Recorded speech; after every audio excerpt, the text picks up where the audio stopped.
Hello and welcome. I'm your host, Wim Luyu. I'm joined by co-host Alex Wong. You are listening to the Hello and Welcome podcast presented by Betway. By the time you're hearing this, we will actually be in Scotland listening to Oasis. You know, we'll be losing our voice to Lose Forever and Acquiesce and so on and so forth. Lose Forever. That's the Raptors slogan for next season. Well, not this episode because this is a continuation, the second last episode of our championship reaction podcast series. We are talking about Game 5 between the Toronto Raptors and the Golden State Warriors, NBA Finals, June 10th, 2019. The anticipation for this game was just absolutely crazy. For the first time ever, and actually the only time ever, the Larry O'Brien Trophy was waiting in the bowels of Scotiabank Arena, waiting its presentation. Potentially, I remember just like seeing all the celebrities in the house for this one. I ran into Thierry Henry before the game, which was kind of Thierry nuts. Henry. Ooh, TT was in the house, you know? Patrice Evra. Yeah, oh, you were reading off the list. Richard Branson. Yeah. Mega Man Wayne Gretzky. Oh, man. Eugene Levy. I think Dan Levy was in the building as well. Probably, yeah. Nepo baby. Local artists, Tory Lanez. Okay. That wasn't that exciting, I'm not going to lie. Can't forget about, Aubrey Graham. Of course, man. Was in the building as well. But no, lots of buzz in that building. Potentially the first time the Raptors were going to clinch a championship, and to do it at home on a rainy Monday in Toronto. And I think this is one of the most impactful finals games in like the past decade, just if you consider all the sliding doors moments that ended up happening here, with Kevin Durant coming back from injury after missing 9 games. I think he was out for 32 days. He had strained his calf in Game 5 against the Rockets in the second round, and then James Harden came out and dropped another dud in Game 6, and they lost. And then the Warriors didn't really miss KD in that conference finals because they were going up against Dame Lillard and the Blazers. And from what I remember, the Blazers were up 15-plus points in every single game. Dude, they blew it every fourth quarter. Yeah, like, which it's more of a credit to the Warriors, I would say. Like, I think it's less slander towards the Blazers. Like, you look at this Warriors team when they're whole, and they weren't whole without KD in that conference finals, but like this Warriors team was pretty tough. That Blazers team with Dame and CJ McCollum reminded me so much of the Kyle and DeMar Raptors. It was like, great regular season team, gonna make the playoffs, gonna get there, and then they're gonna have issues. And like that's all it was, like that Portland team was like if the Raptors never made the Kawhi trade, and year after year you just end up flaming out, And by the way, it wasn't even like they lost to LeBron every year like the Raps did. Like they didn't have the LeBron. They lost to everybody. It wasn't just one team. But well, that was the same season. Yeah. That was the same season that Dame sent the Thunder home in the first round, waving goodbye to Paul George. That was pretty cool. A lot of sliding doors because he, by sending that team home, ended up triggering, I guess, Paul George getting traded to the Clippers. Wow. I remember OKC had instituted Paul George Day. That's right. Yes. They might have had to pull back on that. Melo was still on that team too, right? Yeah. I think this was the Westbrook, George, Melo. That was the AOP. They want me to come off the bench. I will forever defend Melo because he got blackballed by Daryl Morey for like a year and a half in the NBA. He did. And that was not fair. A lot of sliding doors, like KD here. We know we're going to talk about the injury. Man. If KD doesn't play in this game, you presume the Raptors win the title at home, even though the Warriors came back without KD. And KD is healthy. He just gets to go to Brooklyn the following year. Doesn't have to sit out an entire season. Yeah. And you think about Klay. If there's no Game 6, Klay doesn't get hurt. Klay's healthy the following year. Man. And lost in all of this, too, is that this ends up being Kawhi's final home game as a Raptor. The next time Scotiabank Arena sees Kawhi is in December, when Yahoo Sports Canada has massive layoffs and Kawhi comes back as a Clipper. So there's just a lot when you look back that's at play here coming into this game. And we haven't even mentioned Kevon Looney fighting through the world's greatest chest injury to play in this one. No, Kawhi intubated him with his shoulder. We covered that in a previous episode of the Championship React series. And this might be the ultimate sliding doors game. You're absolutely right, actually, because there are just so many things that sort of went into this. I mean, it was funny because, like, the Raptors potentially winning the championship was like maybe the second biggest headline for a game like this. Because going into it, like when the news was announced that Kevin Durant was going to play, I think he was actually listed as questionable first off, but then he like went through pregame warm-ups and stuff like that. It was really shocking because, I guess with the Halliburton injury, because that's the one that is more recent, that took place in this year's finals. Like Halliburton, like strained his Achilles. They called it a calf injury, but then he only missed like a very short amount of time, and he just basically played through it. You know what I mean? So it was like, okay, it was like, I guess maybe like he might have been okay. And of course, obviously, we saw what happened in Game 7. He tries to make a move, and just a devastating moment that ESPN decided to show 86 times in the broadcast. I think they might have showed it during the trophy presentation. I think they presented his Achilles to They're gonna engrave his Achilles into the Larry O'B, man. No, it was sick how often ESPN was showing that. But I think with the KD thing was like, as you mentioned, like he gets injured 2 rounds ago. So, you're like, okay, maybe he comes back because I even thought, even previewing the finals, we're like, okay, if the Raptors just have to play the Warriors without KD, I think the Raptors are favorites. I famously picked the Raptors actually in 5 in that series. But there was that like looming specter of like KD maybe coming back. But like, again, like he had not even gotten through one practice with the team. It wasn't even like he was doing pregame shooting or anything like that, where it's like, okay, I remember because OG was out for the playoffs, that entire run for the Raptors. But in the Milwaukee Bucks series and then definitely in the Warriors series, I remember just watching OG like shoot before the game. And I'm like, okay, that must mean he's like closer and closer and he's coming back to practice and stuff like that. Whatever. But you didn't even get that sense from KD. So when it was just suddenly announced that KD is questionable and then KD is warming up before the game and everyone's just, this might be the most watched warm up ever, I think. Because like all the reporters are on the floor watching KD go through his like, basically all hits, no misses, basically. Like that was just like really shocking. And that became like the number one storyline because it was like, okay, if KD comes back and he's actually good to go, could the Warriors pull off a 3-1 comeback? Yeah, no, that was scary to think about from a Raptor standpoint. And you have to understand too, like just given the context of the Warriors being down 3-1, I think that played into the fact too of a lot of people being surprised that KD would come back. And, I think it's different if it's 2-2 right, or if the Warriors are up in the series.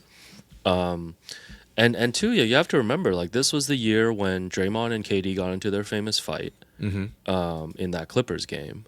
And I think it was pretty, like, expected that this was going to be it. Like, KD was miserable in Golden State. I remember this was the same year that the Knicks traded Kristaps Porzingis.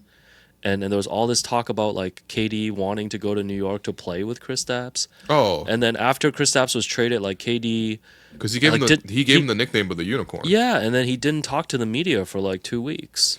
But this was like assumed to be normal, like at that time, because KD would just kind of be on his own, and it was like the most unhappy chase for like a three-peat at the time, which would have been the first three-peat since the Lakers, which was a pretty big deal. Yeah. What up, Jerome? Oh, just you guys talking about the KD of it all and the looming presence. I remember when we won the Eastern Conference Finals, and then I'm assuming just like you guys, we all got a lot of like congratulatory texts, things like that. And as you guys were familiar with, like I would have like different friends or different people like more on the broader like NBA side of things. And I remember getting texts from people like close to the Warriors who would say things like, congratulations on the championship already. And I'm like, what are you even talking about? And they would tell me outright, like, there's 0% chance that KD's playing the series. Like, there was just this, like, feeling, and I remember even telling some friends, like, in private, like, going in, I was just like, everyone that has, like, kind of, like, might have had some sort of knowledge about what's going on over in, like, with the Golden State Warriors, they were all like, yeah, like, you're playing a team without KD for this entire series. Like, don't worry about it. So, like, It was a genuine shock. Like, I remember texting back, like, what's going on? Why is he actually playing 5? And, like, I even think for their end, they weren't expecting it. It's funny because, like, there was a lot of reporting maybe in, like, the 2 days in between because the Raptors won both games on the road in Golden State. There was a lot of reporting, basically, like, sources say, like, the Warriors are kind of putting pressure on KD to, like, maybe kind of return and maybe save him a little bit. I'm sure, honestly, from a competitive standpoint, like, there's only so many. This is the last time KD was in the finals.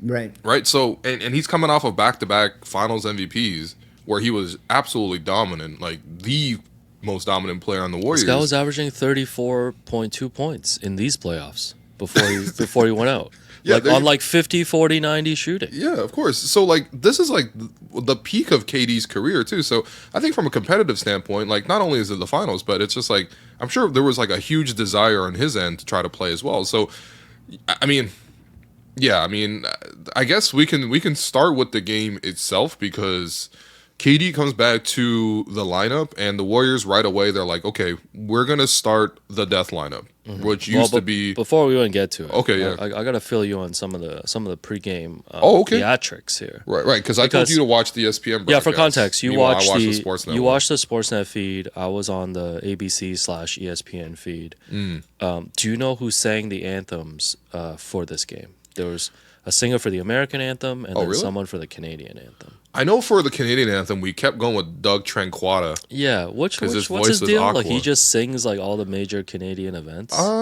So I feel like people probably don't know Doug, but he's a bald guy with a goatee. He's a bald white guy with a goatee. That's every Doug I know. he kind of looks like an OPP member. Yeah. But he has a really great voice, like a very operatic voice, you know, a baritone. And I think he was like a good luck charm for the Raptors throughout the playoffs because he would like sing the first verse of Okanda and then he would just hold the mic up for the crowd to sing. And he was doing half the work. He was doing half the work. No, but he was doing crowd work, man. Yeah. You know what I mean? When you want to see Coldplay, did Chris Martin sing every word or did he hold the mic up and let you guys sing It Was All Yellow? You know, Chris Martin's broken up some families, so I'm not here to talk about Chris Martin right now. Yeah, fair enough. We've moved on. Yeah, good luck charm my ass. Kawhi was my good luck charm. No, it was Doug Tranquata. Oh man, Doug Tranquata contributed nothing to this championship. No, he got a great voice, so shouts to Doug, man. And the American anthem, I'll have you know, was sang by R&B singer Monica. Oh, really? Best known for, you know, Brandy, Monica, yeah, of The course. Boy Is Mine. Yeah. So that was great. I bet you can't guess. Actually, maybe you can guess the 4 people that was on the ESPN pregame panel. I bet you can. Only 4, huh? You absolutely cannot hit this parlay. It's one woman, and 3 former players. Wow, at this point, Malika Andrews was not yet hosting. She was mostly like a Milwaukee Bucks reporter. This is pre-Mrs. McMenamin. And I guess Doris wouldn't be on the pregame panel. Jerome's worked with this person. Is it Michelle Beadle? Yeah, so Michelle Beadle is hosting the pregame. Can you name the 3 former NBA players on this? Was Kendrick Perkins that big in 2019? Not yet. So all 3 of them have a history with the Raptors. Oh, is it Vince Carter, Tracy McGrady, and Chauncey Billups? No, that might have been the TSN feed. Oh, whoops. Okay. 2 of them, two of these players played for the Raptors, and one of them was a famous all-time Raptor killer. Not Gerald Henderson was on the broadcast. Oh my God! So Jalen Rose. Okay, that makes sense. Yeah, Chauncey Billups. Billups. And Paul Pierce. Oh. And the big topic before the game is Kawhi potentially becoming the 3rd player in NBA history to win Finals MVP with 2 teams, because only Kareem and LeBron had done that. They talked, of course, a lot about the KD injury and Chauncey Billups with a zag pregame saying that even though the Raptors up 3-1, tonight's a must-win for the Raptors. Man, with KD going. You know the ESPN producers basically give them cue cards, all right? It's like, you're the guy who says they must win. You're the guy who says they're okay. You're the guy who has an even take. So that was the massive zag pregame. Okay. And the other zag was KD's legs doing his pregame dance, which will go down in history now, infamously, because we know that in about like 30 minutes real time, he's going to get hurt. No, I mean, yeah, this is where we actually should insert the video. But I can, without even seeing the video, I can already, the part where, so KD has this like pregame dance that he does, right? And this was like a normal thing that like, especially on the road, like they're in the tunnel together. And so you can see like the Scotiabank like red wall behind them. Like, you know what I mean? Like we've walked this tunnel a million times. Well, not you recently, but you know, me like a million times. So I'm going for dinner with I might have gone for dinner with JQ by the time this you never know, man. You never know. And so I'm like, so all the Warriors are in the zip-ups, their hoodies, and KD's going through his usual pregame dance, which is, you know, just like a regular dance, right? And he's like hyping up the team. what always sticks with me is Sean Livingston's in the background, like, and he's watching this thing, and part of the dance, KD's like kind of like doing like the splits almost, you know what I mean? Like he's like just like really stretching his long legs out, and there's like the crowd goes whoa, whoa, and then he hits the move, and then they move on. Again, it's just like a regular pregame thing. But Sean Livingston in the back is just like, he's not really saying whoa. He's just kind of like, I don't know, man. He's like looking only at his leg, basically. Basically, like, are you sure you should be stretching yourself right now? This for like some like backstage camaraderie with like Jordan Bell and Jonas Jerebko. Yeah, honestly, the risk reward of that dance was zero. Yeah. I was gonna say, man, Jordan Bell. I forgot about Jordan Bell. That guy had no basketball skills, but just ran really fast and was athletic. The Warriors can get away with it because like they had so many skilled players that it didn't really matter. It was all like stars and scrubs for that team, basically. Yeah. So take it away. You know, we rewatched the game. What are main takeaways here? Opening quarter here. I gotta tell you, the aura of the Warriors, especially with KD back, was just undeniable. KD at midcourt taking the tip. Again, should he be doing so much jumping? But because when I watch this game back, the whole time I'm like, especially because until he gets injured early in the second quarter, the whole time I'm watching KD, it's every move like, is he gonna be okay? Man. But the aura though, like the Warriors with KD back in the lineup decide to start the game with their death lineup. Mm-hmm. And, you know, I mean, people know the death lineup, but it was like arguably one of the best lineups of all time. It was always the Warriors' trump card, and they just played it like right away. It is Kevin Durant at center, Andre Iguodala playing the 3, I guess, Draymond Green at the 4, the bully. You have, and then Steph and Clay in the backcourt. Like, this is the lineup that blew away the Cavs for the championships. This was a smaller version of this with Harrison Barnes in place of Kevin Durant was still enough to win their first championship. A much smaller version. It was much smaller, but it was like a cheat code. This was the best. This is the best lineup. This is the best lineup in the NBA. Yeah, at the time, arguably NBA history. Honestly, like it's just the amount of skill on the court was just ridiculous. I'll give it to some of those CP Lob City lineups. They're really good in the regular season. Yeah, man, Austin Rivers is huge for them off that bench, man. Mm-hmm. But no, that Glenn when they brought in Glenn Big Baby Davis. I thought you were gonna call him Glenn Rivers. Glenn Rivers coaching? No. This lineup had crazy auras. So to see Kevin Durant jump it off with Marc Gasol was already kind of odd, but you know, as much as like, okay, so everyone remembers like KD going off, and he did, like he hit 2 threes right away. Mm-hmm. I remember that just the crowd completely like went from like, you know, NBA Finals intensity to like, oh damn, like everybody in the crowd was like, ooh, yeah, like it just like went from like I know Sam McGaddy. Like Sam McGaddy was stressed, man. Oh yeah, well you could definitely see him because he's wearing a highlighter yellow hoodie that's like skin tight as well, on the baseline right beside Nav, but yeah, like KD hits his first shot like 8 minutes into the game. He swishes the 3, and the whole crowd just goes, "Ooh." Yeah, no, it's just like, we're playing a new Warriors team here. Yeah, like it doesn't matter that it's 3-1. If KD is healthy for the rest of the series, like I don't know, like the Raptors are underdogs here. Underdogs in a way of like I still believe in the Raptors team just to pull out one victory here. Like if it was 3-1 going up against KD, but you know felt pretty even there, and it was really scary. Like they went up early. I think Clay was making a bunch of shots. Yeah, Steph ends up I think with like 24 points in the first half. Yeah, Steph and they take away and they jump away a little bit. I think it's like 19-12 in the middle of the first quarter.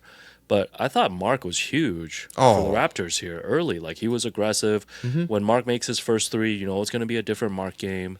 Mm-hmm. And yeah, at one point the Raps go on a 9-0 run, and despite all the theatrics about like the death lineup and all of this stuff, like the Raptors actually take the lead there for a little bit. Yeah, because even when KD like exited the game with his fateful injury, like the game was like a 4-point game. Mm-hmm. Like the Raptors were also like hanging in there, like right there, like trading blows. Of course, Marc was on. Serge had a really good game. I think part of it was just the Warriors going smaller, you know, allowed the Raptors to really play through their bigs. And it was always a weird thing with Marc and Serge because like Serge maybe was like maybe more willing to score, but especially Marc, you feel like you had to like pull teeth to get him to like actually shoot and look at the rim. But this was one of those games where Marc was like really, really like getting downhill, and then I thought Kyle played really well in this game. You know, Kawhi was Kawhi. Once they took Danny Green out, like I feel like put Fred in, it always changed the game. I'm convinced. I know Danny had one good Oh, game in Golden State there. Yeah, he had 6 threes in one of those games. That was huge. Yeah, but I'm convinced outside of that, every time you needed a three from Danny, it was bricks, man. Like, shouts to Danny, please come on the pod again. But Anytime. yeah, in that first quarter, like before we get to the KD injury there, early in the second, like first 24 points are all from Steph, Clay, and KD from the Warriors. Yeah, Like yeah. they're handling and scoring, and then Draymond randomly hits a three. Yo, those, oh my god, those hit like shotgun chests. Man, Yeah, those to the also chest, hit man. like a ton of bricks, and I think the big moment, iconic moment there is like late in the first quarter. Fred checks in, and he's trying to drive on KD, and KD's just like really denying him, but eventually gets Right. called for a foul, and then Fred and KD's barking at Fred a little bit. Fred's going to the line, and Fred's like not backing down. So, yeah, two current Houston Rockets teammates going at it Ooh, there in the you think finals. they talk about that moment? Because the funny thing was like, so I was watching the Sportsnet broadcast. I don't know what the ESPN broadcast was saying, but like every time like the Raptors had like a chance to attack KD on the offensive end, Leo will just keep making this point. He's like, you got to test out that Achilles. You got to go at the Achilles. And I was like, yo, this is about to age real poorly in about 12 minutes, man. But so the play you're mentioning, like Fred gets KD on an ISO. And he starts like, because like obviously he's not just going to shoot over the top. Like KD's a foot taller, so he has to like get him side to side, shift a little bit, crossover, and then drive, bump, and then he gets the foul call, and that's what leads to. And by the way, it wasn't even like a real confrontation because like KD was laughing about it, Fred was kind of laughing about it, so it was kind of just like a two dogs respecting each other kind of thing. Well, it was scary because like KD was killing it in that first quarter. Yeah. And then when he gets into that zone where he's just like, because he loves hoop, you know that, like he loves to hoop, and you can tell he's just like really enjoying himself. Yeah. And he's back, like in that moment, he's just He's barking at literally anybody. enjoying all the banter. No, he's enjoying all the banter, and I'm like, oh, this is legit scary hours right now. Man. Yeah. Rattled. I was rattled. No, I mean everyone in the arena was like focused on this one thing, and of Yeah. course, like so his first shift was fine. Like there was even a moment where I think Serge dove for a loose ball and kind of knocked him over. Yeah, and you were he like, fell "Ooh, over. is he gonna be Yeah, okay?" scary. Because like the whole game, you're just watching for that more than anything else. But again, like the Raptors survived the onslaught. Like it wasn't like even though the Warriors were up 6, I think after the end of the first Yeah, quarter, 32-26 after one. like Yeah. it was fine. From what like, it's definitely, the deficit was definitely a lot less than what I remember. Because Yes. when I just think back to the first quarter, I'm like, oh man, like they came out and just crushed us. yeah. And that really wasn't the case. And I was on the ABC ESPN feed, and we know this was Mike Breen, Mark Jackson, and Jeff Van Gundy, and I marked The some Holy big Trinity, man. I marked some big moments there from the big three. At one point, I think KD makes like his second three of the game. Yeah, yeah. Like maybe like 4 minutes in, and Jeff Van Gundy goes, "Man, this guy KD, he's got game." And then Mark Okay. Jackson pauses All right. and goes, "Does this guy get paid the big bucks to tell us KD's got game?" Yeah, that's what we don't have anymore. Ball busting on the broadcast. Yeah, and then also right- broadcasters talking to each other in the ESPN finals, but whatever. And then, like you mentioned, you were wondering how the ESPN, the ABC feed reacted to like the Fred KD stare down. And Mark Jackson was like, "You can tell the life that KD has given the Warriors." And he goes, "I remember walking down the alley in Queens with my big brother. I felt so much better." And Van Gundy goes, "Not me with my brother." So he throws Stan Van Gundy under the bus. I'm enjoying all the banter, man. Yeah, Look no, at what just- we've lost. Look at these recipes that we've just lost. great moments because That's like amazing. Mark Jackson just like I feel like he doesn't take himself that seriously when he's in the booth. Yeah. Because like he gives me the reputation of a guy who takes himself maybe a little too seriously, like in general. I mean, but a he's like street- willing he to preaches banter on the street, man. Yeah, but he's like willing to banter with Van Gundy, and it's great. Yeah. No, it's amazing what happens when broadcasters are genuinely friends. yeah. Those are great moments, and then second quarter, Andrew Bogut, he's on the Oh, yeah. Warriors. Goodness, man. Maga Man number 2 shows So up. so I checked. So I checked. I guess like his first tenure with the Warriors ended in like 2016, and then he got traded as part of the sign and trade for KD to bring him back in. right, and then Yeah. the Cavs picked him up, but he like tore his leg or something in his first game with the Cavs. Right. Because the Cavs were trying to bring him in. I guess it's like a secret weapon during Yeah, the that's rivalry. dirt. That's nasty work, man. And then he bounced around, and then I guess just ended up back on the Warriors, and it was just weird seeing him in that second quarter. Yeah, but Yeah, this was because they rolled with Zaza Pachulia for a bit. They had Joey Zaza who like took out Kawhi's Achilles oh my or god. his quad or whatever. Yeah, that was crazy. So then, start of the second quarter, I think it's like 39-34 Warriors, and this is the play where KD, pretty innocent play, man. Like he's just driving on Serge, and plants his leg and just falls to the ground right away. It wasn't even a hard move. It's like a usual like okay, so you're just sizing up a guy and then you want to get into your stance, and he just gets in. Like it's not even like a hard pivot. No, but it's like the most innocuous thing, and then it snaps, it goes, and he like loses the ball. Serge gets the loose ball, he pushes in transition, gets fouled to prevent the layup, and it was just like you can immediately tell what had happened. I think it's easy to say this with the benefit of hindsight, but everyone knew that KD was not 100% playing this game, and then the way that he felt it and then just like sat down on the ground for the whole play and never got back up for it. I think everyone knew exactly what was happening. And, I think from the Toronto standpoint, this is probably the most reviled moment, I think, maybe for Raptor fans. I think Raptor fans, maybe in general, we have this like a little brother thing that like, we get a little annoying, but for the most part, like we're pretty liked, we're pretty respected. I think everyone throughout the course of the playoffs loved the fan support of the Jurassic Parks, the fact that there were like 80 Jurassic Parks that popped up across Canada. Like for the most part, the Raptor fans were just known as really passionate, diehard fans, and we had everyone's respect. However, when this play happened, I remember in the moment I was like, okay, how much of this was just cheering for the fact that we got a steal and going the other way for a fast break? Because like that is a very cheerable play. I'm gonna say 5%. But I would say like that was the first like 15 seconds, and then afterwards there's a second swell in the crowd, and that's where I was like, okay, yeah, this is undeniable what was happening on that front. And like I just don't want us to run from this, you know what I mean? Like we just have to own it. Like we never won the championship before. This really obviously helps your championship push when arguably the best player in the game or the second best player, depending on, it was like either him or Steph, but it was like, when he's out, it's like obviously that boosts your championship sense. And I think everyone sort of put 2 and 2 together and got a little bit excited. But you could tell because like once that second swell happened, you could see Kyle on the floor, Kyle, Danny, and then eventually Serge Ibaka as well, who were all on the floor at this time, like start to do the thing where they're just trying to quell the crowd, tell them to sort of settle down and stop it. And eventually, like obviously once KD was actually helped off the court, people started clapping. There was like KD chants, KD, like so like people. It's not to say that like everybody was just universally bloodthirsty, but that first initial reaction I think is kind of like undeniable. And I think especially given like 6 years have passed now, like I don't really, especially watching it now with like not emotionally being in the moment. I'm like, this is exactly what happened. Yeah, and I think one of the worst looks on the ESPN feed, like right when he falls.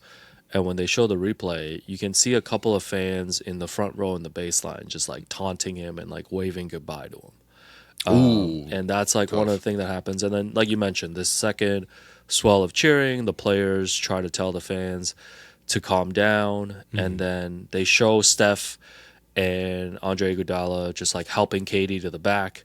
And Bob Myers is like not far behind because he's about to deliver an all-time post-game presser on that. So yeah, KD exits 11 points in 12 minutes, and coming back from that, Steve Kerr rolls with DeMarcus Cousins, Quinn Cook, and Alfonso McKinney, and you can see the drop-off right away. Although DeMarcus Cousins does go on a pretty dominant run, a 7-0 run by himself. Yeah, well, but even before we get back to the game itself, I think this is such a huge inflection point for one of the greatest players of all time in Kevin Durant, because KD had injuries before this. He famously hurt his foot, which caused him to miss a bunch of time in 2014, 2015, the year after he won MVP. But for the most part, he was a very healthy player. Like he goes the 12 seasons he had played up to this point, 80 games played, 74, 82, 78, plays all 66 of the lockout shortened season. So that's actually a full season. 81. The 27 was the year he got hurt, but he comes back, plays 72, 62, 68, and then 78 this year, where he ultimately gets hurt in the playoffs. After this point, Kevin Durant has only played 75 games once. Yeah. He obviously missed the whole year, Then his first year with Brooklyn, he plays 35 games. The next year, he plays 55. Then he plays 47, split between two teams, between Brooklyn and Phoenix. He plays 75 games. That was 2 years ago for Phoenix, and then this past year, 62. Like, it marks like a really distinct inflection point in just Kevin Durant. And like, yes, he still is an amazing player, but before the Achilles and after Achilles are just like two entirely different phases of his career, man. Yeah, no, I agree with that. But I think too, like, you think about what he was able to do in Brooklyn once he came back. Like, everyone will remember that series against the Bucks, and his foot on the line. But this is a pretty big what if for KD's career, because part of it is too, if he was able to come back and help the Warriors come back from 3-1 and three-peat, I think, you look at his stint in Golden State completely differently. Yeah. Because he would have finally like come to the rescue at like a crisis point for the team, whereas the first two championships that they won, like, they pretty much cruised. I mean, I know the Rockets gave them a bit of a run there before my guy Chris Paul got hurt. Before James Harden showed up. Yeah, and that'll always be the real James Harden. And then they went over 27 from 3 in like Game 7 to start and all of that. But yeah, this would have changed how everyone looked at KD, and especially for his like Golden State tenure, because the whole time the narrative was just like, he was just a passenger. He was tagging along with this team that had already won like 73 games, had won a championship and everything. So it's all of that stuff. You're right, because the national narrative was largely that, and not even national narrative, but I think that there was a real sense for fans like, what are you doing? Like, we have this amazing Warriors Cavaliers like rivalry that's brewing, and of course, like, he ultimately ends up playing in two of those series, so that's great. But it felt like an even matchup, and then it felt like it's just weird that KD joined. It just always felt like he was a bit of an outsider to like the existing group of the Warriors. But I also think that, like, man, even without this injury, if KD, like, I think one of the reasons LeBron is able to be like the all-time leading scorer, which he currently is right now. LeBron never had a big injury, man. Not one. And that really speaks to, obviously, the way he's conditioned, the way that he works himself and everything like that. But there's also an element of luck involved in that, and of course that's led to his like incredible longevity. I think KD could probably have incredible longevity as well. I think once KD got into the league, it was like, this guy could be like, he was in contention to also break Kareem's record of scoring. And I think that, like, without this injury, you never know, maybe he hurts himself in another way, but man, like, it just really marked like a second phase of his career that wasn't as spectacular as the first one.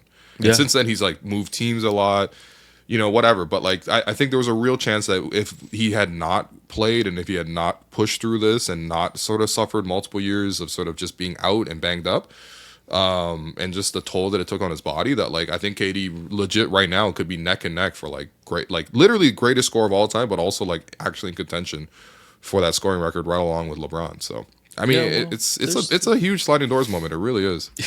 Yeah, there's so many doors that are sliding in this game. It's like ridiculous. We're like enough rooms to go right now, man. Yeah, so KD's out. Yep. And, the Warriors are now scrambling to just like find 5 guys that they can play on the floor. And then this is when they dust off DeMarcus Cousins, who had a big game early in the series, but had been kind of phased out of the rotation. Yeah, he just couldn't guard anymore, man. Cousins comes in, like, he's dominating the paint. He hits a 3. He blocks Kawhi. Yeah. He's on a 7-0 run by himself, and the Warriors stretch that lead to 11. Yeah. Well, I mean, I think the real human emotion of it all was just, like, everyone was really stunned. The crowd goes from, like, on 100 to, like, a little bit confused, a little bit stunned, there's just, like, we saw it again in this year's finals, right? Like, the game itself just kind of, like, lost its rhythm. It had to reset after a break, but also just like, the NBA players always talk about it, but they're like, it's a brotherhood, man. Like, no one wants to see an all-time great go down, and everyone knows what an Achilles injury means for a player. I think the most famous Achilles injury in the NBA was Kobe, and sort of what that marked in terms of just like the end of his career, basically, in terms of that basically cut off Kobe's prime. Was like the end of his prime was the Achilles injury. I thought Antonio McDyess's was pretty big too. Oh yeah, in terms of swinging a few things there in the 90s, but roll of the dice on that one, man. Could have changed everything. But no, I mean, I think so there was like a real lull, and I think the Raptors maybe dropped a bit in energy. I also think, thinking back to them, I'm just like, felt like I don't know what Nick was saying, but like you should put Marc in the game against DeMarcus Cousins. Like Cousins has like a size advantage that, and he plays a lot of bully ball. And as much as like Serge is fine, like good defensively, he's better as a help defender than as like a bigger guy. Like it's the same thing that you had Marc guard Nikola Vucevic, you had Marc guard Joel Embiid in rounds 1 and 2. You should have him on the floor for this. And I know this, like, you're thinking about like a 5-minute stretch in the second quarter, but like that's what coaching is. You know, like once you see that they've adjusted and put Cousins in at 5, you should have Marc on the floor. Like this is actually kind of a brain fart by Nick. Well, Cousins was coming back from an injury too by the time he joined the Warriors, and we know he had like some great seasons in Sacramento. Right. I think he tore his Achilles too. He did, yeah. And because he was paired up with Anthony Davis, right, on the Pelicans, and they were looking kind of all right until Cousins went down. But this game, arguably, because Cousins factors into a lot of stuff late in the game too. I feel like this might have been his apex mountain, man. I think so, because I remember there was also like the offseason, the 2018 offseason. Again, like Cousins was injured, so like this is a reason why he wasn't like pursued widely. But I think he ended up taking at that time like the taxpayer mid level, which was only like $5 million, which is like he was like much better than a $5 million player. But he chooses to take a pay cut and sign with the Warriors. And I just remember like there was this announcement video where he's like, "I'm joining the Warriors," and he does one of these. And then like the reaction on NBA Twitter was just like, "This is so unfair. Like they just get KD and then they get Boogie, and it's like, yo, what the hell is going on?" Like people are crying like crazy, but he really wasn't that good for the Warriors, largely because of the fact he was coming off injury. And again, like another guy who his career was also derailed by the Achilles. Yeah. Like the way Boogie's career just peters out is kind of really sad. Like the fact that he's like hooping and fighting people in Puerto Rico now. I saw he was like hooping in Mongolia. I've never heard anyone hoop in Mongolia, man. What? This guy hooping for the Genghis Khans is nuts. I didn't man. know they had a league, man. But then the game picks up again when Draymond picks up his third foul, and he flips out and gets a tech. late in that quarter. And this was like, I know this was like post Draymond nut punch on LeBron, but this was still a pretty calm version of Draymond. Like at no point in the finals was he like pushing close to the edge like we've seen him do the last couple seasons here. No, he didn't hurt no Raptors or anything like that. Mm-hmm. The only guy he went at was KD really during that season. Wow, man. Yeah. Draymond starts and KD, ends man. dynasties, man. Yeah. Steph is already at like 23 points at the half. Right.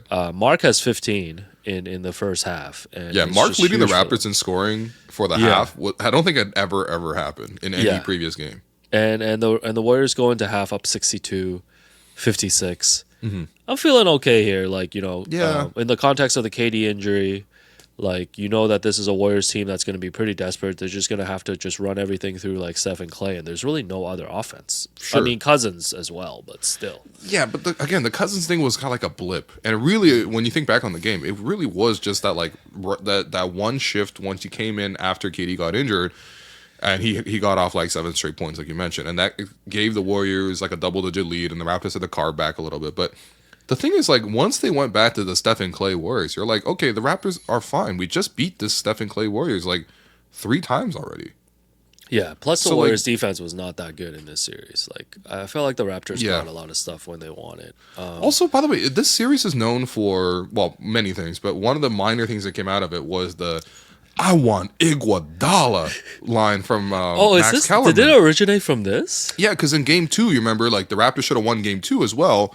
At home, they had the lead, but then they like doubled Steph, and he swung it into the corner to Iguodala, who knocked it down. And then, of course, Max Kellerman gave the infamous quote that, like, the Martians got the death beam pointed at Earth. You can pick anybody, fate of the planet on the line. I want Iguodala. Like the only time I want Iguodala is if the Dow Jones is sinking, and I need my investments to be rescued from my Bitcoin account. That's when I will say I want Iguodala. Yeah. The funniest thing with the Iguodala thing is just like, so I'm like, okay, in the back of my mind, I'm like, oh yeah, Iggy must be hot from 3, because like, why would you say this? I mean, he makes a big 3.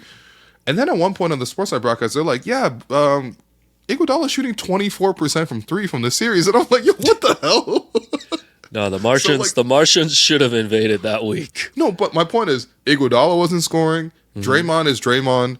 It was Steph and Clay, and then maybe someone else. Like, that was kind of it. And it was like, even down 6 at halftime, obviously like the fact that your mind is elsewhere with KD getting injured, but I still thought the Raptors should have closed this out, man. Like I can't stress to you enough, like the Raptors really should have won the first 5 games of this series. Like they blew game 2 and they end up blowing this game. But you know, we already know that by now. Third quarter, Fred starts for Danny as was the case for I think most of the finals. That's our death lineup, man. Yeah, so that was our death lineup. Kevon Looney slides into the starting lineup to start the second half. Yeah. And they're just talking about him the entire third quarter every time he takes contact, like he's about to die. No, but bro, he was moving like the Idris Elba meme, man. He's just like, because like Kawhi like broke this guy's rib. He shouldn't be playing. Yeah, Raptors, I think Pascal comes out, he like airballs a corner 3. They get the ball back, he misses another one. And at this point, the Raps are 2 of 15 from 3. Right.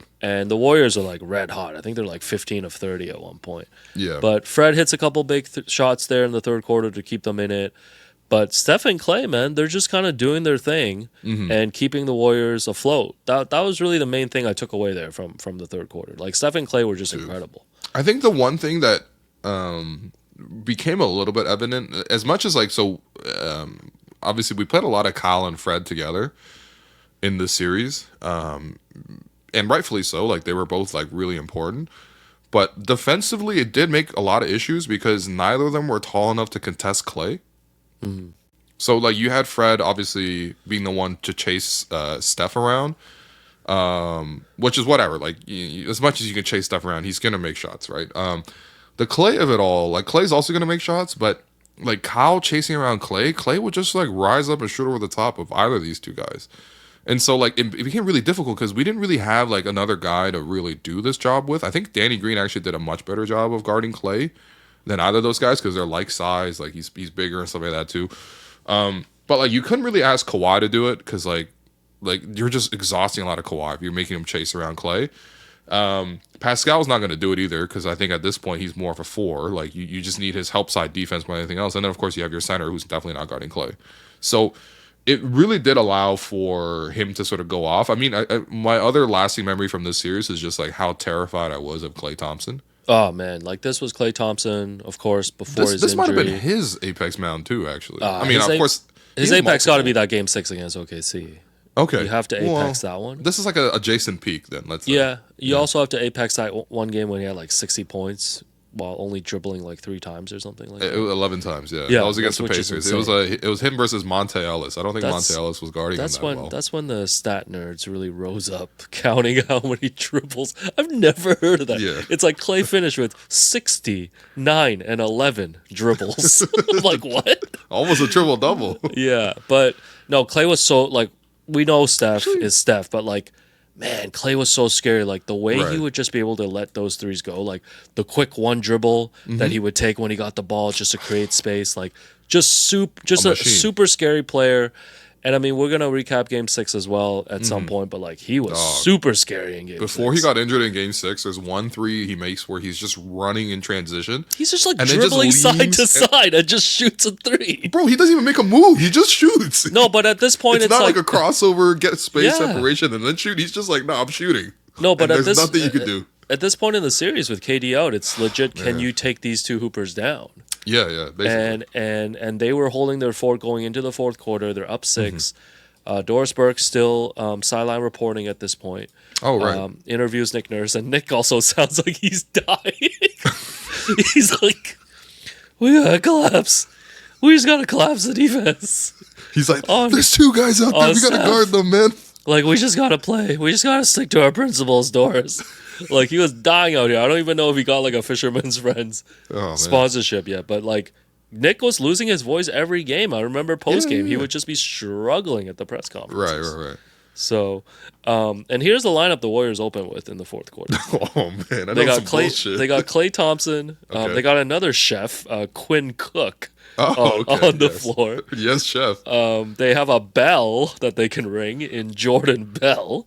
Ding. They have Sean Livingston. Yo, this is almost the Bear lineup because they got a cousin too. They got DeMarcus Cousins. They got Klay. They got a Cook. They have a cousin. And Jeff Van Gundy calls out Steve Kerr for this. Jeff Van Gundy's like, if my season's on the line, Right. I don't know if this is the lineup that I'm starting with in the fourth quarter. And another classic Marc Jackson moment, he calls them offensively challenged. And then he's like, can I get a amen? And it's silence in the booth. You know what? That's the other part of Marc Jackson where he's very, Yeah, my man was preaching. Yeah. Well, yeah, he legit preaches on and off the court. He's legit a preacher. So that's how we open it. I think Serge is huge for them early. Dude, Serge was great in this Serge game, was man. huge, very, very unsung hero. But then Quinn Cook hits a three. And Jordan Bell hits a little hook shot. Yeah, with Quinn Cook collapsing the paint and he dumps off to Jordan Bell. I'm like, this worked. They survived these. They survived these minutes until Steph comes right back in. I think he takes like a 2-minute break. Sure. And they're still up 6. And then at this point, I think Cousins becomes a bit of a liability because they keep switching Cousins onto like the guards, and like Kyle's just crushing them. No, the funniest thing was Kyle has like, okay, this is the issue with Kyle. Great, effective player, but for a neutral fan that's not rooting for Kyle Lowry's team, like the Raptors fans, you're watching this, you're like, man, this shit looks awful. Because like Kyle's go-to move against Cousins was he would get him on the switch or he would attack him off a screen on the pick and roll. He would drive into the paint, hard pivot, stop, and then like turn all the way around for a short like TJ McConnell turnaround. And I'm like, how is this working? But of course, Cousins is just like really slow at this point. Like it's like kind of easy to score on him. Even at the basket, it was easy to score on him. So Kyle was roasting, but again, like the game was like right there, and like it was really frustrating by this point. It was like, why haven't the Raptors like seized control of this game? Like everything is laid out for them. And then I think like the skies and the heavens open, and then Kawhi Leonard appears like God. Oh man, yeah, he goes on this 10-0 run. Like he has like a pull up in transition 3. Yep.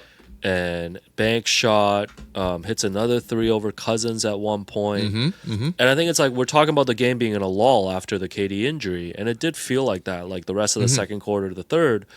And those 2 minutes just definitely felt like it just came out of nowhere. Like Kawhi was having a bit of a quiet game. I think he scored like 1 point in the third quarter. Right. But we've seen this before. This was very reminiscent of when he went on that run against the Bucks in Game 6 to clinch the conference finals. Like in just 2 minutes, like Kawhi just takes over. Dude, a 10-0 run with him, including a running transition 3, which gives the Raptors their first lead of the game. Yeah, the most flat arc 3 I've seen you know, in like my the life. little like freaking laser beam that goes into the rim.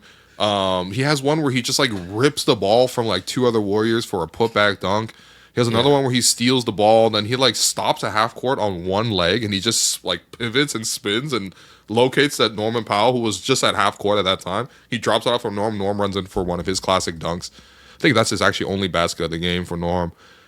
Like, there's one where he's driving, and Iguodala's an amazing defender. Like, Iguodala's like genuinely like an elite defender. I mean, he won Finals MVP for holding LeBron to 45, 10, and 10. The thing with Kawhi too is you always forget, but there's all these moments where you're just like, this guy's like one of the strongest players in the league.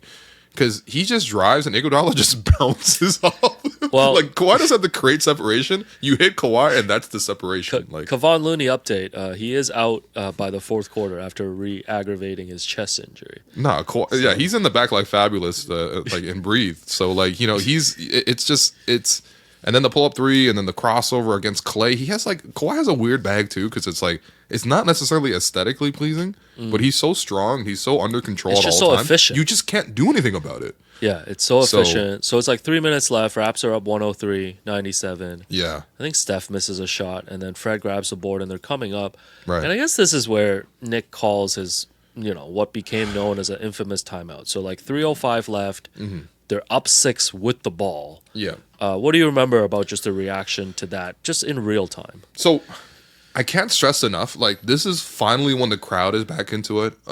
This is when the Raptors have all the momentum in the world. The Warriors look like they're going to run out of gas probably at the very end. Raps are probably 2 possessions away from maybe putting this game away at this point. Yeah, of course, you never know because the Warriors have like incredible 3-point shooting. But, like, the Raptors are, like, fully in the lead, with the momentum. And, like, with the ball. Things, and we have the ball. And, of course, Nick calls this timeout, which becomes, like, this inflection point that we look back on and, like, he definitely shouldn't have called this timeout. I'm here actually for the first time ever to actually take Nick Nurse off the hook. Okay. So I don't think it was Nick's idea to call the timeout because I went back and watched this really closely. it's actually Kyle Lowry who crosses half court and realizes that it was only maybe as you mentioned, the timeout was called 3:05. The Raptors, I think, had 4 timeouts at this point, so it was a use it or lose it situation because under 3 minutes, you lose all but 2 of your timeouts. And so Kyle ends up because he has the ball and he's the point guard, but he's looking backwards at the Raptors bench instead of going the way of the Warriors basket. And he's actually looking back at the bench. And when the camera actually shows the bench, Nick Nurse is actually just sitting. He's not on the sideline, trying to call out the play. He's sitting between, for some reason, he's sitting on the bench between Sergio Scariolo and Nate Bjorkgren, his lead assistants at that time. And don't forget Adrian Griffin as well. So I think he was maybe discussing something. It's clearly he wasn't ready to call a timeout, because if you were, you're on the sideline, you're right beside the referee, you call the timeout in his face kind of thing. And so Kyle is the one with the presence of mind to look back and is hey, we have these use it or lose it timeouts. Do we want to call it? So I think Nick was I guess if you want to. And then ultimately the timeout is called. But I don't really think it was Nick's fault. It might have just been this might be Kyle Lowry's infamous timeout. Because I'm not going to lie to you, the last 3 minutes for Kyle were just Kyle was crashing out for the last 3 minutes of this game, man. Yeah, and I feel like it's a bit of revisionist history too, because we know what happens next.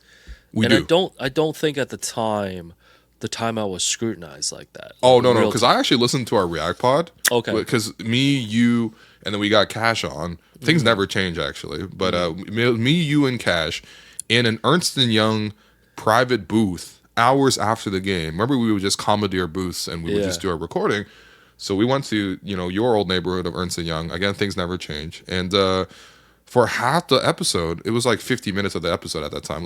I was just crashing out about this stupid timeout, and same with Cash. The two of us were just going in on this timeout. I think that's just so in the moment too. It's just so in the moment, and it's okay. In retrospect, just watching the flow of the game, I actually don't mind that timeout. I don't think. But we had all the momentum, man. I know. But then you got to be a believer in momentum and stuff. I believe in momentum. Okay. I believe in KD being hurt and Kawhi being healthy. Okay. I don't believe in no Doug Tranquada is all I'm saying. Okay. I believe in Doug Tranquada and momentum. Specific moment, though, I remember when that timeout was called, I was on media row, probably sitting next to you. And then the official NBA people, there was a couple of official NBA people that were seated right ahead of us. Uh-huh. And they put on their white O.J. Simpson gloves. I guess O.J.'s glove was black. They put on their white gloves. It might be the most infamous glove of all time, and you misplacing the color. They put on the white gloves because they have to leave to go downstairs to grab the Larry O.B. Because they have to start getting ready because it's 3 minutes left. It's a 6-point game. And I vividly remember thinking about that moment because of everything that comes out next. Right. They come out of the timeout. I think Kawhi shoots an air ball. It wasn't a good play. Yeah, the Raptors did not drop a great play. Yeah, Clay hits a 3. Kyle comes back, misses a 3, starts crashing out, and then Steph has a 3, and then Cousins has this putback that is a putback dunk that is called offensive interference. Yeah, on the replay, it looked like a good. Oh, it looked perfect. The ball was out of the cylinder, but they go through the replay process, but the play is not overturned. Mm. So still a 3-point lead for the Raptors. Right. Kyle has a turnover. They commit a 24-second violation. Yeah. I'm telling you, Kyle crashes out for the last 3 minutes, man. I'm telling you. And then Steph comes back with ties it with a 3 with just over a minute left. Yeah. Kawhi misses a 3. Their offense is just looking tough at this point. Mm-hmm. And then Clay hits a legendary 3 to put them up 3 with under a minute left. It's the Warriors 9-0 run that completely flips it because the Raptors had all the momentum. They've finally taken the lead. They're up 6 after coming out of the timeout. They just run some of the most classic Warriors offense that you've ever seen. So there's a Steph Draymond pick and roll. The Raptors double with 2 guys jumping out at Steph. Steph gives it up to Draymond. Draymond then flips it into a dribble handoff with Clay. And now it's one person guarding because Draymond's man had flipped over to Steph. So it was one person guarding the dribble handoff. So Draymond effectively screens Clay's guy. Now Clay's wide open for 3. That's the first 3. That's a classic Warriors action. And the next one down, Steph's running the ball. He is on the right side of the floor. He's actually just literally telling everyone where to go so that he can get the right spacing. He gives up the ball and then he runs off of 3 curls. He curls off of Iguodala, curls off of Clay, and then finally curls off of Cousins. Emerges on the left side of the floor. Fred is chasing this man as much as he can. But there's 3 screens for him to get through, and then off of Cousins, that's usually the center is usually the one that's dropping back the most. And so Marc was actually a little bit behind on the play. Fred had to go over the screen, and then Steph gets open for 3. Again, a really classic Warriors play when you think back to this sort of era. And then the third 3 is also kind of like a classic Warriors play, even though he's not a set play. But, Steph drives, collapses the whole paint, gives out to Iguodala in the middle. Iggy just like, I'm not shooting the ball. He kicks it out to Draymond. Draymond's not shooting the ball either, but someone closes out to Draymond. Draymond swings it to the other side to Clay. Clay's wide open. Kawhi runs out and like sells out, flying closeout, Chris Boucher style. Clay just like calmly takes one dribble, sidestep, relocate, automatic, and it's just like the 3 of the most like Warriors-esque plays that take place, and then that eventually gives them back the game. Like that was watching it back, I'm like, this is perfect. Like you literally can't script it better than this. Like this is what the Warriors are about, and it gave me like this sense of like respect and awe about this team, because that's what made them special, man. They had these certain ways to get open, and especially when you think back to like just how basketball games are played, especially in the playoffs down the stretch, it's ISO, it's ISO, it's ISO, it's ISO. The fact that they're running these sets and like this is what makes them distinct, man. Of course, like the 3-point shooting is amazing, but I have so much respect for the Warriors for actually fighting back here, because like they were down, man. They were staggered. They were down. Yeah, and it's like incredible watching it back. I mean, watching it back with the comfort of knowing that the Raptors end up winning this series, right? Because I was not comfortable in the moment, which makes it feel a lot better. But you really do appreciate what they were just hanging on to. Yeah, and they weren't going to go away. So yeah, so the Clay 3 puts them up 3. I think Marc has a shot at the basket and he misses. Mm-hmm. But then Draymond comes back the other way and commits a backcourt violation. Right. So now the Raptors get the ball back, like 37 seconds. Kyle makes a layup. It's like a goaltend on Cousins. So now they're down 1. This guy goaltended both baskets in the last couple of minutes. So they're down 1. Warriors have the ball, like 30 seconds, and then they call a moving screen on Cousins. Yeah, well, he sticks. Yeah. Well, he like legit folds his body in half to like get Fred off of Steph. It's just so much DeMarcus Cousins in this game. Yeah. And then so there's 15 seconds left. I don't think the Raps call timeout here. This is the funny part. So going back to the Knick timeout, it was like use it or lose it. Right. In this situation, they're like, we're not even going to use the last time. I was really surprised they didn't use that timeout. Like just get organized. Like I didn't actually see the value of them just like taking the ball and going for it. Right. And you might think that like, okay, sometimes you go no timeout because you want to trap a defender on the other side. Sure. Right? Like, and you would do that if DeMarcus was still on the floor, and you'd be like, okay, you know what? I don't want to call timeout because that way they can make substitutions. But they put in hide the weak defender. As soon as DeMarcus Cousins, like he fouled out on that screen that he set on Fred, so they already had their best defensive lineup on the floor anyway. So of course it's easy to say in hindsight, like, okay, that first timeout wasn't a big deal. It's a use it or lose it. They used it, and then of course the Warriors come back with a 9-0 run. The second timeout, I'm like, what are you doing? Like, draw something up, man. I hate when coaches are just like, let's just trust the players to run it. I hate that, man. I don't care what the numbers say. Like, this is your chance to control the game, and instead, they come up. It's like clearly a Kawhi ISO the whole way. So the Warriors are like, all right, we're going to send 2 at Kawhi, like blind double. Now the Raptors are in scramble mode because like the play is off. There's no play. Kawhi swings it to Fred. There's a closeout to Fred. A third person closes out to Fred. And then Fred has his decision whether he's going to, like, what he's going to do with the ball. And, he ultimately decides to swing it into the corner to Kyle Lowry. But it's so funny watching this play. I don't know why, but like, so Draymond is guarding 2 guys, right? He's guarding the right corner, and there's Kyle in that corner, and then there's also Marc, who is like kind of screening, I guess. He's kind of like playing in the dunker almost. And for some reason, Draymond is on the outside of Marc. So you would think that he would be on the inside of Marc just because you're preventing a guy from going to the basket, but he's somehow on the other side of Marc, so he's closer to Kyle. Fred swings it into the corner to Kyle, and that's what allows Draymond to actually block the shot, because he's actually technically in the wrong position. But it makes me think, I'm like, if Fred could just like take that moment back, I think there's an open pass to Marc cutting to the basket, and there's no center on the floor. Like, Draymond's the big, but it's like Steph, Clay, Iguodala, and Livingston, and because they had trap 2 guys on Kawhi at the perimeter, then send a third guy at Fred, that means that there's only maybe one more guy at the rim, and Marc is rolling to the basket. At worst, he gets fouled, and it's a 1-point game. You don't need a 3. So I'm just like, I mean, again, this is all bang, bang, bang. Like, everything happens so quickly in real time. But I was watching, I'm like, Draymond's in the wrong position, but it's the right position to get the block. It almost reminds me of like that stupid Paul Pierce block in Game 7 in 2014. Because what the hell is Paul Pierce also doing in the lane? Because Kyle splits a double, beats his own man. So he's beat 3 guys, but then there's a 4th guy in the lane. I mean, because Kyle just never gets a game winner ever. Well, yeah, it's tough because I feel like that is the benefit of like grinding tape after the fact. Yeah, because there's so little time left on the clock too. For sure. And I guess the only excuse I could make for Nick not calling that timeout is maybe they thought they could just go for it with some time on the clock and then play the foul game if they missed. I guess to give themselves a second chance, because it did seem like it's a 1-point game. That's valid. Yeah. That's totally valid. And the play took a little bit of time to develop. Right. Is the problem, and they end up running out of time. But for what would have been a potentially game like finals clinching shot, it was very anticlimactic. Yeah, because like the play just unfolds, it breaks down, and then Kyle just gets blocked, and that's it. Like there's really no drama to it because there was no timeout, no lead up to it. You just kind of run up, and that's it.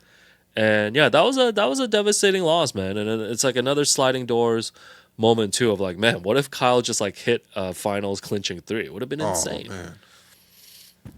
Yeah. I mean, there's almost no way that he would have done it though. No, but it would have been insane. I think that would have topped. I think that would have topped Kawhi's.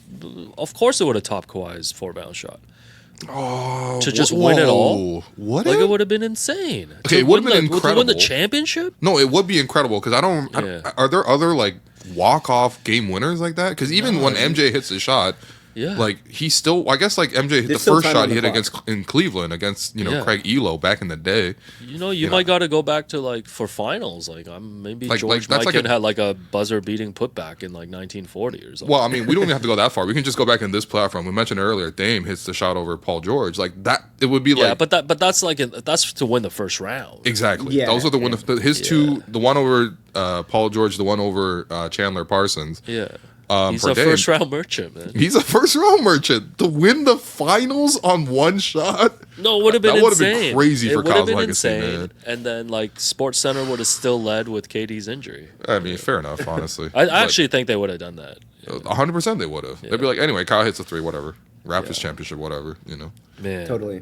No, you guys were talking about the final play. It probably is the most deflated I've ever seen a crowd. Man.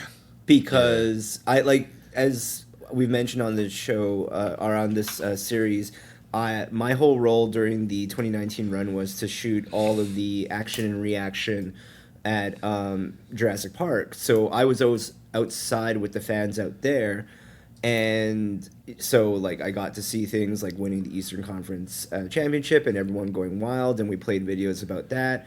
And I got to see the Kawhi buzzer beater from outside, or at least the crowd reaction of it. Mm-hmm. And so the funny thing was, just from a pure production standpoint and getting to have like a deep run with like big moments, I started having like a couple of ideas about where to cover a thing from. So very similar to Alex talking about earlier, the NBA staff going down to get ready with the Larry O'Brien, I started getting perched up to capture the Toronto Raptors winning their first championship. And I was there, like I got people, like friends of mine into Jurassic Park, like Will, a bunch of them because we hoop with them now. Hard House, like Odie and crew were out there too. And so like everything just like felt like this was the moment. Yep. And yeah, it is really funny because like thinking, just because unfortunately historically we just do not have Kyle Lowry closing out games. That is just not his role that way. But there was something just narratively that would have been like the most amazing Raptors moment, that someone that we call the greatest Raptor of all time would seal and win the NBA championship for us. Mm-hmm. So even where it doesn't feel like that was probably the right person, the right play, it was almost just like for the story itself, like it had to be him. That said, yeah, I remember this time around actually getting to watch the play because I missed watching live Kawhi because my back was to the screen. Mm-hmm. And I just remember the buzz and the excitement, and you hear the buzzer and you hear the shot go up and you see it getting deflected. And I think in the moment people don't really realize it's a block, so they think it's like the worst brick ever. But you just see the whole crowd like watching it, and I think I even reviewed the footage afterward. I'm just like, you just see it like, whoom, like complete deflating. Like it's almost like, you know, that weird feeling when the lights come on at the club. It was like that, like just instantly before you know it, like lights are on and everyone is just like silently in shame walking out. And then Alex steps into the flower bed. No, it would have been incredible just to go from a celebration of a game-winning 3 and then straight to the podium for the championship. Like it would be unmatched. No, the energy when the Raptors won in Toronto. You guys were in Toronto. I was in Oakland. Sure. That was already incredible, but like if the Raptors had won in that fashion in Game 5 in Toronto at home, I'm sure the players would have walked out. You know, like when the Nuggets won, Aaron Gordon was like shirtless walking through like Denver and stuff like that. Right. That would have been like all the Raptors, man. Like the Raptors wanted so badly to like come out and celebrate with the fans in Jurassic Park and all those moments. Well, they tried to do it for the Eastern Conference Finals, but it was so poorly choreographed that they came out, like an hour later? Well, because they had post-game and stuff, so like they had to wait, and then when they came out, nobody was there. Like, but people would have been there, man. People would have been. It's exactly like that. Like, I think, again, because this was the first championship that we had, so like there were so many things that went into it where it's like we didn't know how to act. So like that was such a good example where it's like, it didn't even occur to staff, and this isn't like an indictment whatsoever, that we should hold people because the players might come out to like want to celebrate with them. Right. But this time around, it's also tough to hold people in a crowd though. Like for crowd control safety reasons, like I feel like it's hard. Absolutely. But I think that's the thing too, where now that we know that's a thing to like look out for, like that's definitely something that probably would have been done for this time around if we won in 5. Sure. Yeah. Well, I guess we'll just have to win another championship. Yeah. That was, I guess that was the game. We're going to take a quick break, and then when we come back, we're going to hand out our 3 stars and other awards. It's officially the off-season, and the Hello and Welcome boys are taking some time away to enjoy the summer. Now, our beloved Toronto Raptors are off until the fall, and so we thought instead of, squeezing every last drop of content, we'd rather squeeze every last drop of our favorite beverage, Simply Spiked. That's right, we've been telling you about Simply Spiked all summer, and it's not really going to stop here because they're made with real fruit juices, and from firsthand experience, they're very, very crushable. Now, you'll be able to bring these to split with friends at the cottage this summer or at a barbecue. I don't know how you're going to spend your summer, but you should spend it with Simply Spiked. Even if you're just at home bandwagoning the Toronto Blue Jays like us, Simply Spiked goes with every occasion. Now, my advice is actually to just get the variety pack. This way, you get to try all the flavors that are out there and see which one's your favorite. Like for me, currently, my favorite flavor is the cherry, and it's been the cherry all summer. But who knows? I just figured out that there was a peach flavor out there, and I'm looking forward to trying that as well and seeing maybe if my mind changes. I'll let you know after the summertime is done. So, go grab a case of Simply Spiked at your local liquor store and bring them to your next summertime function. Cheers to everyone from the Hello Welcome gang, and we'll catch you on the other side. Must be of legal drinking age. Please celebrate responsibly. Now, let's get back to the show. All right, that was Game 5. Alex Wong, I know you have a ton of notes, man. Anything else you want to know from post-game? Because that Bob Myers press conference was quite something. A lot of tears from Bob Myers.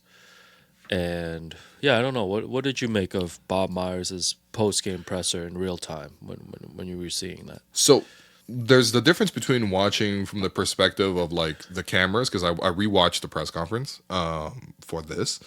And so that one I got to see through the perspective of the cameras. I remember distinctly, because there were so many reporters in the main section, I couldn't get a seat. So I was off to the side. So I was looking at the side podium view.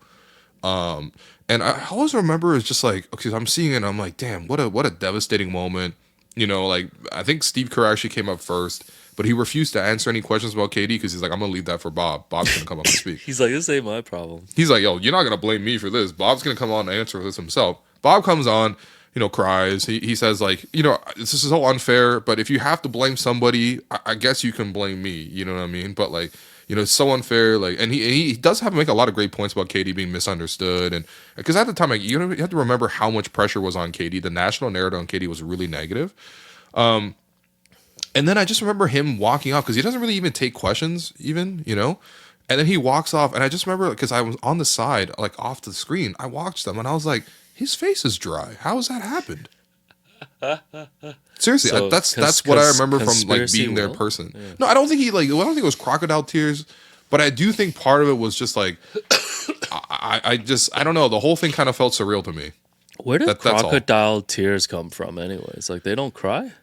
We Like, might have to look up. Crocodiles don't cry or something? I've never seen a crocodile cry, man. No, What's a croc gotta cry about, man? I just feel like we should start questioning these things. Yeah. Uh-huh. Like, Well, I guess we're questioning certain things, but Like, what's anyway, a I barn don't think- burner? Yeah. Well, I guess Like, did a barn get burnt one time when Well, I a guess- really I guess competitive Sinners- game was happening? I guess Sinners is like the ultimate barn burner when you really think about it. Yeah. Do crocodiles cry? The term crocodile tears refers to a fake or insincere display of sadness or remorse, and its origin dates back to ancient times. The phrase comes from the belief found in folklore and literature that crocodiles shed tears while consuming their prey. What? Yeah, so they're not really sad about it, kind of thing. They're being It's- fake it's a deep while they're like eating a squirrel. Well, there's a Shakespearean influence because the phrase crocodile tears became even more widespread in English literature through its use by William Shakespeare in plays like Othello. Yo, Just Othello Harrington. you ever think about how crazy it is that Shakespeare just like invented words and they just exist now? Yeah. I mean, Sorry, man. I'm starting to sound speaking like of conspiracy I'm starting to theories- sound like Keith Pelly. was he one of your goats? It goes Shakespeare. It goes Neville Chamberlain or whoever the hell he was talking. Who is that? No, Gary Neville better, man. Gary Neville and Will Chamberlain better. Good goodness, man. No, but Shakespeare just invented words and they just exist now. No, he was. Imagine but inventing a word, Yeah, like, and it just like exists. Like, I mean, you technically have Wanj. yeah, no, but that's not a word. Like, imagine if you watch basketball and you created a basketball term and it just Yeah. sticks with you now, like Iverson cut or something. Yeah, well, that happens all the time. Yeah. Anyways, Bob Myers, Real Tears. Real tears. I mean, I think the emotion was like, I think the sentiment was definitely genuine. Like, I don't think he was like faking the fact that he Yeah. felt bad. I think he definitely felt bad. But I also think that like in that moment you realize that like the whole organization is up for scrutiny because one of the all-time players was just mismanaged into a devastating injury. Yeah. Well, I think there was just a lot of pressure, like you mentioned, for KD to be like, oh, you're not gonna, show up for your team and all of this stuff. And You and I think don't know. Draymond? Do you think? I mean, knowing what we know about Draymond, do you think he said something like I don't even know. not directly, but ul- you know what I mean? Like, Ultimately, the decision is with KD, but he was getting pressed. It was just a weird mood because like Raptors don't Yeah. win the championship. Warriors have this incredible win, but they can't really enjoy it. no, 'cause, nobody's celebrating Yeah, it. Trust like me. KD was out. Like it just felt like a funeral in there. Like it was one of the Yeah. saddest like post game vibes ever for like a finals game. It was like both teams lost. Yeah, and then we're like waiting for Kawhi to come up to the like give an explanation for the final play, and he's just like, "Yeah, man, we just drew up something and it just didn't work." It He's was like, okay, man. No, because I think one of the people were like, "Why didn't you shoot the ball, Kawhi?" And he's like, Yeah. "I got double teamed." So Yeah, he just like gives like the passed. most matter of fact. He's like, yeah, Sean Love Livingston came. Kawhi, dog. Sean Livingston came from the weak side, so I passed it to Fred. who swung into the corner, and I Oh guess my he got blocked. god, man! He's Yeah. giving like play-by-play data. And that was it. So it's off to Oakland for, Yeah. for Game 6, a 2-day wait, and then Game 6 is gonna be Thursday, and wraps up 3-2 in the series. I'm trying to think of who else was in the building. I know Pablo Torre was there. What? Yeah, that's my most random pull. from That's that your one. poll? Meanwhile, I was like, because they kept showing Tory Lanez in the crowd on the Sportsnet broadcast because he was wearing like a purple and yellow fit. Yeah. Well, You look kind of look like a jester. another I sliding was like, doors. okay. Clay Thompson ends up with Meg the Stallion. Years later. So, Ooh, yeah, wow. A lot of tie-ins. A lot of Tory tie-ins. Lanez came out to greet the crowd prior to the game, so Oh, I no. remember that fit. It was like almost like very Los Angeles Lakers like. No, it was like a Laker fit. Yeah. Yeah. But like I do remember it as a thing where he came out. It was such a big moment. I got a good shot of it. We put inside the recap video. Does not age well. Hey, a lot of things don't age well, but you know it is what it is. Yeah, well, But by the way, this apparently, one won't age well if Bob Myers gets hired for MLS or Raptors president. So. Oh god, no! Apparently, Tory Lanez, put together a lot of good music while in prison. Oh, okay. Because okay. our friend of the program, J.R. Okay, Manitat, Justin Ryan. No, our friend of the program, J.R. Manitat, is a huge fan of Tory Lanez. So if anybody wants a Spotify playlist, Hey, we've tried convincing him otherwise. We have tried our best. yeah, the few times I've had the privilege of riding in JR's car, he only plays Tory Lanez. Yeah. There's some fan 590 in there. Yeah. But he's the biggest. J.R. Manitat. That's the biggest Tory Lanez fan. No, he's like LeVar Ball, bro. He stays in his lane. Oh my god, that's my ball.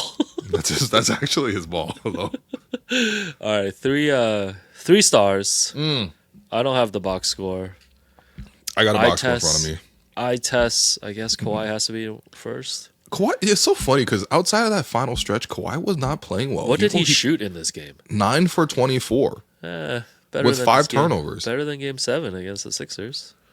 Well, I mean, I don't even know, but 9 of 24 with 5 turnovers. But again, as you mentioned, that 2-minute stretch where he goes off for 10 straight points is just like it's like a spiritual. Like you know what I mean? It's like you're like an outer body experience. How good that feels, man. Marc is second star. I think Marc gets that second star. 17 points on 4 of 6 shooting, knocks down 2 threes, 7 of 8 from the foul only line. took 6 shots. I'm dying. I don't think how is it even possible that he has 17 points on 6 shots? No, the efficiency is crazy. This guy was shooting touchdowns, but he had 8 rebounds, 2 assists. He was great. He was genuinely really great in this game. I mean, Marc was always great, man. Fred third? Fred, I think you could give it to Fred. I think Serge deserves some love. He had Serge was 15 pretty points good off the. too, He had right? 15 points in 17 minutes, man. You know what? I would give it to. Let's give it to Serge. Yeah. I feel like Serge did play a huge role in this game. The funniest part of the box score is Pat McCaw plays for 1 minute. Oh yeah, I saw him. The Pat McCaw minute is crazy because he has a wide open 3. He turns it down. Oh and he yeah, swings yeah. it to somebody. Someone No, I else think gets Kawhi's like fouled. literally just standing right next to him. Yeah, he's like, he's just like, give me. oh. He's like, that's my ball. Honestly, Kawhi would be like that type of guy to just say that. But no, it's just funny seeing him come in. And I think like I was watching the Sportside broadcast and Leo's like, good decision. You don't want your first 3 coming in the game cold to be a 3. All right. I'm like, he's wide open for 3. Why is he on the court if he's not in to do that, man? He's a guard. Leo's like, you don't want to do this cold turkey, man. That's crazy. Okay, 3 stars, and then the DJ Augustin Award. I think it has to go to DeMarcus Cousins. No, there's nobody else but DeMarcus Cousins, man. Yeah. What did he finish with? So Cousins has 14 points in 20 minutes, shoots 6 of 8 from the field, knocks down his 3, goes 1 for 4 from the foul line. Oh yeah, those are huge free throws. He was also like a minus in this game because of the fact that his defense was bad. But I don't really think there's any other potential option. Draymond Loki has a pretty decent game. 10 points, 10 rebounds, 8 assists, a steal, a block, obviously the biggest block of the game. And then he hits like this one random back-breaking 3 in the fourth quarter. And he's just and I'm grinning. like, he's just grinning on the way back. God, bro, like the arc on the Draymond Green threes are like also super flat as well. Yeah. They should never go in. But my one regret whatever. was like this was a few years before I guess the player podcast like really popped off. It right, would have 'cause been it was only incredible. Danny Green at this point inside the green room. Shout out to Yahoo. And we know Draymond famously, I think 2022 finals or whatever it was, did live pods after every game against the Celtics. Oh yeah. Like it would have been incredible to get Draymond podcast content for this finals. You know what? You're absolutely right. With And the honestly, KD Draymond, injury, all of this stuff, like it would have been incredible. he was not so like off kilter. Yeah. He's like in this joining one. me is Quinn Cook. Yeah. Huge 3 in the fourth there, my man. Quinn, we got you to you had to beat Pat McCaw in that matchup, and you did, man. Yo, we've been working on that. We've been working on that since training camp, man. That little dribble handoff, me and Quinn. The funny thing is, having now met and shook hands with Draymond, he is a pretty like normal, level-headed guy. He was super nice to me and Jerome. Well, I feel like you met him at the level of just saying hi. Okay, yeah, you're right. Maybe I haven't hooped against him, so. Yeah, But you know what I mean? Wasn't Draymond like super nice and cordial in that party? He was like, "Who are these two? Hi, I'm Draymond." Going back to my conversation. Yeah, what did you expect him to do? Like there was bark at like you? there was I just thought he it might was, elbow me or something, you know? yeah, no, it was a yeah. I think if anything, your reaction, Will, is more expecting somehow he was just like a randomly violent person all the time. No, and he's. I know he's not, but And you know he's not. But and you know I'm such a big Draymond fan. You do man. love That's the thing. I think love he was. Draymond. I think he was exactly what you would expect from someone who Yeah. was like. It was a little bit under a meet and greet. I should have told him. I should have given him the Alex Wong line of "I'm a big fan of everything you do off the court." Yeah. But the thing, I think that was what the situation was, because like to set the scene, it was like a mini crowd around him. He's middle conversation. Yeah. Your agent Ike is trying to get his attention. Right, like, because I he's think also Draymond's He's Draymond, agent. so he's already Yeah. talking with him for a bit, but you can already tell, like, you know, when you see someone having a conversation and they already seem distracted, that it's like they're giving you as much of the time as they can and much of their attention, but they're looking to return back to whatever Yeah. they're up to. No, for sure. Like, that's what was going on, and Ike was holding on just enough to be like, I need to introduce you to these guys. And then Draymond just, like, gave the, like, very cordial handshake. If he even registered our names, he forgot them immediately in that moment, That's okay, man. which is okay. I was honored. To I don't meet even you think he got anyway. our names. He just said, "Hi, I'm Draymond," and then looked away. That was enough. That was a enough. handshake from Yeah, Dre yeah, was yeah. enough. But no, he was very cordial. He was exactly what you expect, as Alex mentioned. Yeah. yeah. Shouts to my boy. Yeah, shouts to Dre. Yeah, we did it, man. So we got. Wait, hold on. We don't have the DJ Augustin award was. We DeMarcus technically Cousins. I remember we had a Patrick Patterson award back in the day for like who underperformed Oh, for the Raps. for the Raps. Would be Kyle in this one? Oh man, Pascal It might be didn't have a Kyle. great game either, but Pascal was very active.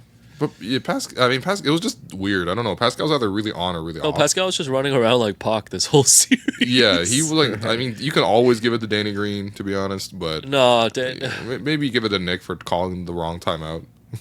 yeah, or Doug Tranquata for not being a good Yo, ref stop trainer. being a Doug Tranquata hater, man. No, he didn't win us the Doug is championship. you guys were talking like Doug is just MLSE staple. Like, as someone who has worked with, Oh, does he do Toronto leaves games FC. and stuff too? he does leaves. I'm pretty sure he did. Was one of two people during like the prime of like the Toronto FC days. Oh, you know TFC too. He would do TFC all the time. So yeah, Yeah, Doug, Canada even- merchant is crazy. He is, yeah. He's one of their staple Got analyst you. singers, I'm pretty sure. Yeah. I gotta shake his hand too, man. Okay, let's give it to Doug Tranquata. All right, sorry, Doug. He underperformed. Yeah.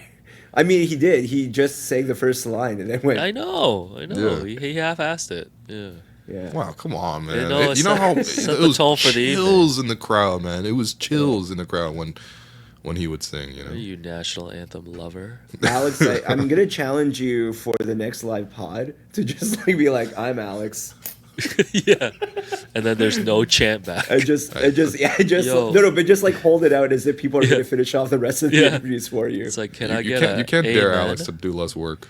Can I get a amen? He'll. There you go. I think I actually have the anthem performance. I don't know if you guys want to hear it or not.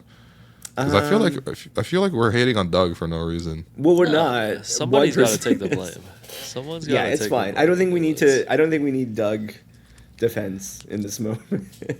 Here we go. You have Here we it go, anyway. guys. Let's do it. Woo! Try the volume down low.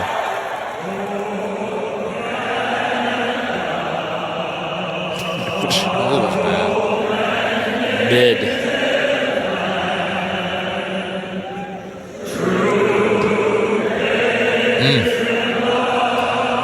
Yo, if you're not watching on YouTube, the crowd doing this, oh my god, the feeling of this is crazy. Mid. And then he gives up the mic right there. There it is. North. Okay, we don't need to listen to the whole thing. Man. Doug, man. That voice. Aqua. No, shouts to Doug, man. I love Doug, bro. Yeah. Shouts to Doug. Okay. All right. Well, that was game 5. Game 6, the final game we will eventually get to. Yeah. Maybe when we're back. Do you think from we're Europe. back from Europe at this point? We'll see. Yeah. I'm there for like 3 weeks, so I'm there for 2. Yeah. Alex is there for 2-ish, 3, but like leaves before us. You're leaving a week after the day of this recording, right? More or less? Yes. Yeah. I think, by the way, a Serge Ibaka interview would have popped out sometime. Well, Jinx it, man. why would you do that? No, because I was You know it's bad when I Serge tell for- you. You know it's for bad when months. I tell you to not jinx it. Yeah, Yeah. let's not lock No, that that in was yet. a great Serge interview. You know, really glad he. What was your favorite part, man? No, I was really glad he got to make some special announcements here. You know, Really? regarding Oh wow. About Okay. what? his next steps, and Sure. yeah, I thought he really opened up about just his entire career. His tracing whole career. from like OKC. Yeah. Really told some great stories about his time in Orlando, which I think Oh, people man. really forget Thanks for about. giving me the work that I might have to edit this whole section out. But I really appreciate it, guys. Yeah, and it was fun. It was fun. So shouts to Jordy for making that happen, and really appreciate Shannick and the rest of the crew for helping make that happen. Oh, that's who we're booking in. Unbelievable, man. Yeah, because me and Jerome took a recess, and this is what happened. Oh my gosh. Yeah, that's it. That was game 5. Let us know what your favorite moments were from game 5. Let us know what you remember. I think, honestly, it's genuinely one of the most memorable finals games for me in terms of just, like, the moments of, like, what happened in this game and the KD injury, the way the Warriors responded at the end. I had so much respect for the Warriors. Of course, it's easy to say that because we know the Raps are going to win in game 6, but still. It was certainly one of the most memorable games ever. So appreciate you guys for listening. I hope you guys are enjoying a great summer like we are. And we'll have to check back in for the last game. So thanks everyone for listening. This has been the Hello Welcome podcast presented by Betway. And we'll see you later.